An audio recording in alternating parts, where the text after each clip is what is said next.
35 વર્ષના મોટા ભાગે કોંગ્રેસમાં, વચ્ચે થોડુંક બ્રેકઅપ, તમે રાજપામાં જવાની હાલતી ઇન્દ્રનીલ રાજગુરુની વાત કરું, જયારે શંકરસિંહ વાઘેલાનો રાજપા થયું ત્યારે પણ એવી ગણતરી હતી કે ત્યાં જતા જતા રહી ગયા હતા, અને હમણાં થોડાક સમય પહેલા આમ આદમી પાર્ટીમાં પણ આટો મારી આવ્યા.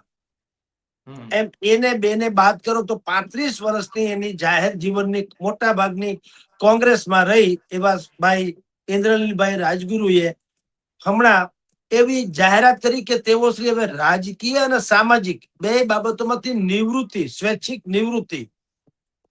હવે આ શબ્દની મારામારી શું કામ કહું છું, એ એટલા માટે કારણ કે નિવૃત્તિ એટલે સંપૂર્ણપણે જેને કહેવાય ધી એન્ડ એવું નહીં. એને છાણામાં પણ પોદળામાં હાઠીકું ખૂતાડી રાખ્યું. નિવૃત્તિની સાથોસાથ તેઓ શ્રીએ એવું પણ લખ્યું છે કે કોંગ્રેસને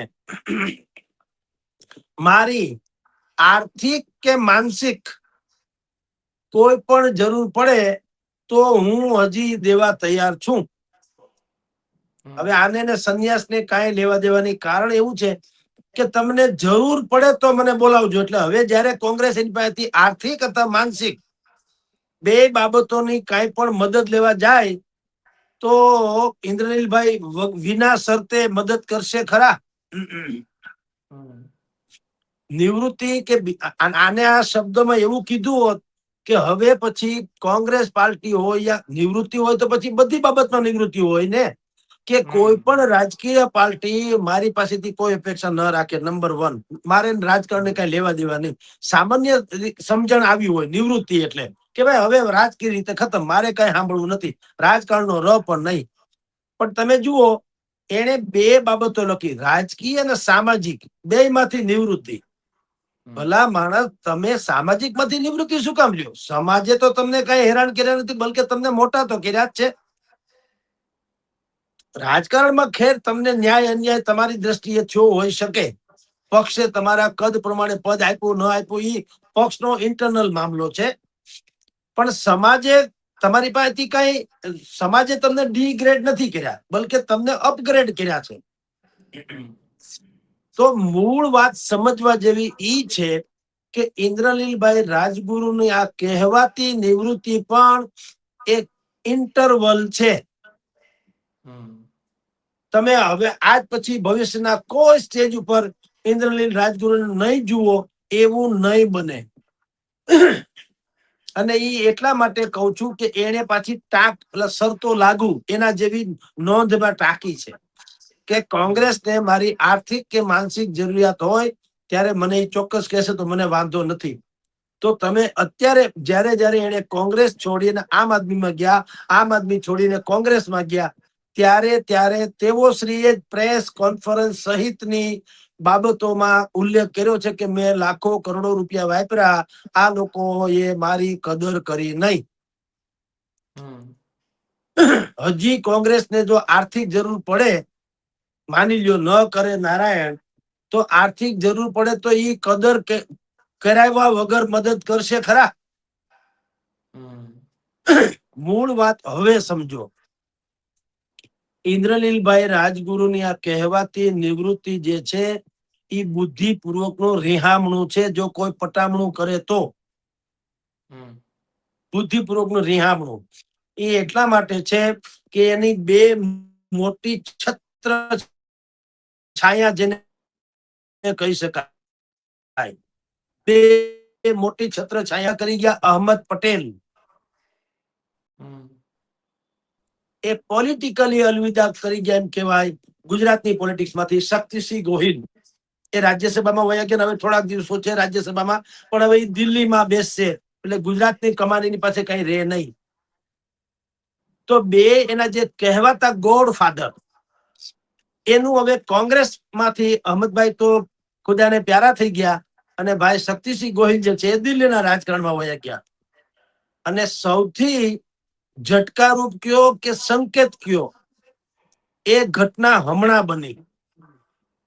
ઓલ ઇન્ડિયા કોંગ્રેસ કમિટીએ હમણાં જે 7 સમિતિની રચના કરી ગુજરાતમાં સામાન્ય ચૂંટણી હમણાં જે થવાની છે સ્થાનિક સ્વરાજ્યની, ગ્રામ્ય પંચાયત, તાલુકા પંચાયત, જિલ્લા પંચાયત, નગરપાલિકા અને મહાનગરપાલિકા.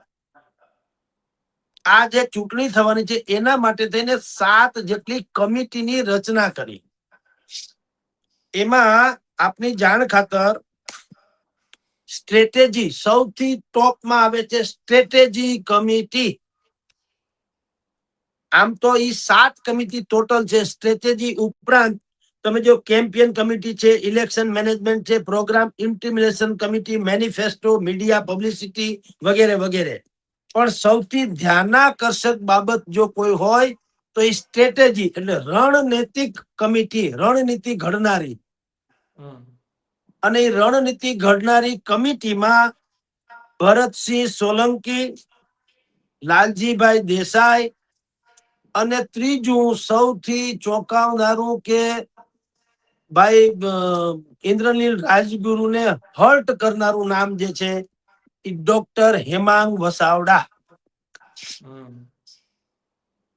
આખા સૌરાષ્ટ્રમાં બધા દૈનિકો જેટલા સાંધ્ય અને સવારના દૈનિકો નીકળે છે એ તપાસી લેવાની છૂટ કે રાજકોટના કોંગ્રેસ એકમમાં જૂથવાદ જો સૌથી ચરમ સીમાએ અગર ક્યાંય હોય તો એ રાજકોટના કોંગ્રેસમાં હતું.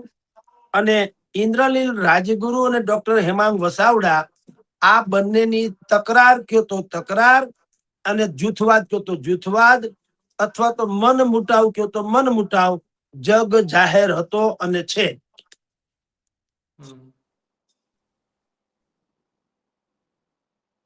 હવે જ્યારે શક્તિસિંહ ગોહિલ કે એનું હવે બહુ ઉપજણ નહીં રહે એવો સંકેત આ 7 કમિટીની રચના થઈ એનાથી મળ્યો.